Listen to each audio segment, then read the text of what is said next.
This is Saul Canelo Alvarez. Danger.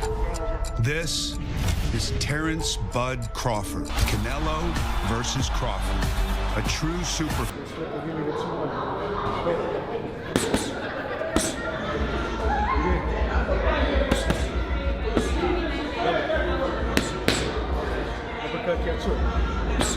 From the start, this matchup felt special. Fans and experts compared it to the legendary rivalries of Hagler, Leonard, Duran, and Hearns. Two champions, two styles, one ring. Crawford's journey to this fight was huge. He jumped up 2 weight classes, gaining muscle carefully without losing his speed. His team focused on strength training, nutrition, and sparring with bigger fighters. Crawford wanted to show that he could fight stronger men without giving up his slick movement and sharp timing. Canelo, on the other hand, trained like a man who has already been at the top for years. His camp looked like a masterclass: pad work, heavy bag, mitt drills, but also creative exercise like soccer drills to keep his reflexes sharp. At 168 pounds, he looked comfortable, powerful, and ready. Experts gave different predictions. Roy Jones Jr. believed Crawford had more tools to win. He said Crawford could beat Canelo in 6 different ways, while Canelo had just one path: power. Jeff Horn, who lost to Crawford in 2018, said Canelo might try to crush Bud early, but if Bud survived, he could turn the fight around late. Bud's going to do good. He's going to do good, but I don't think he's going to win. But I do see Bud, like, getting a lot of punches off, being able to tag Canelo with some good shots, but they have no effect. That's the thing. He has the best chin that I've ever seen. And nothing in my moves his lifetime. head. Hagler and Leonard and Duran and Tommy Hearns and those kind of fighters, and by the way, Sanchez and Gomez and the great fights from years ago. This is one of those, and you're all a part of it. Andre Ward studied both men closely and pointed out Canelo's greatest strength: his presence in the ring. He always looks calm, always in control. But even Ward leaned toward Crawford, saying nobody has ever broken Bud's will inside the ropes. Others weren't so sure. Ryan Garcia said Crawford would land punches, but doubted they would affect Canelo, who has one of the toughest chins in boxing. He believed Canelo's biggest weakness now is his intensity. He no longer fights with the same fire he once showed, and that could give Crawford a real chance. Both fighters entered with pressure. Crawford had to prove he could handle bigger men.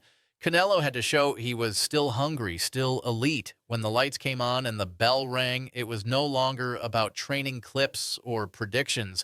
It came down to courage, timing, and heart. Canelo versus Crawford wasn't just a fight. It was history written in real time.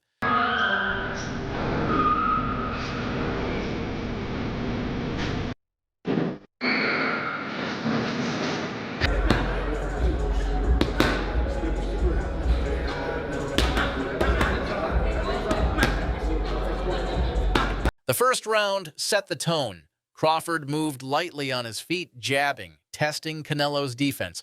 Canelo stayed patient, blocking shots and pressing forward with small steps. The crowd roared with every punch. No matter how clean or blocked, it was clear this was going to be a chess match as much as a war. By the 3rd round, Crawford began to show his sharp counters. Every time Canelo reached with a hook, Bud slipped and returned fire. But Canelo's power was there.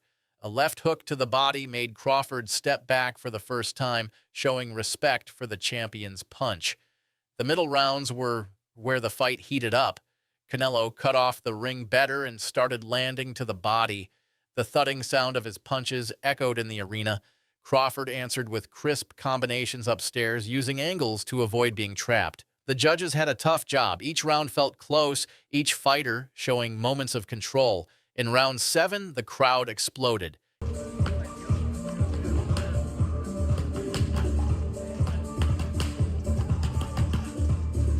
I just think that he's biting a little bit more than he could chew. But you never know. If anybody can do it, it could be Crawford. You know, I do see him, like, when he fights, I'm like, damn, how do you beat this guy? You know, he could do it all. He could box. He bang. Canelo landed a huge right hand that shook Crawford. Bud smiled, nodded, and came back with a 3-punch counter. The exchange brought everyone to their feet. It wasn't just skill anymore. It was pride. Both men were refusing to back down. By round 10, both fighters showed signs of wear. Canelo's punches slowed slightly, but his power was still dangerous. Crawford's footwork wasn't as quick, but his timing remained sharp. Every second mattered. Fans knew they were witnessing something historic, a battle of styles, wills, and legacies. The championship rounds were dramatic. Crawford kept jabbing, switching stances and moving, while Canelo stalked, throwing heavy shots to the body and head. Both men had their moments. Nobody wanted to give an inch. When the final bell rang, the arena shook with cheers. Some fans yelled for Canelo. Others screamed for Crawford. Everyone knew they had just watched a fight that would be remembered for decades. No matter the result on the scorecards, both fighters had proven themselves. Crawford had shown he could hang with one of the strongest men in boxing. Canelo had shown that even against one of the sharpest boxers alive, his power and experience kept him dangerous. This wasn't just about belts or records. This was about greatness meeting greatness.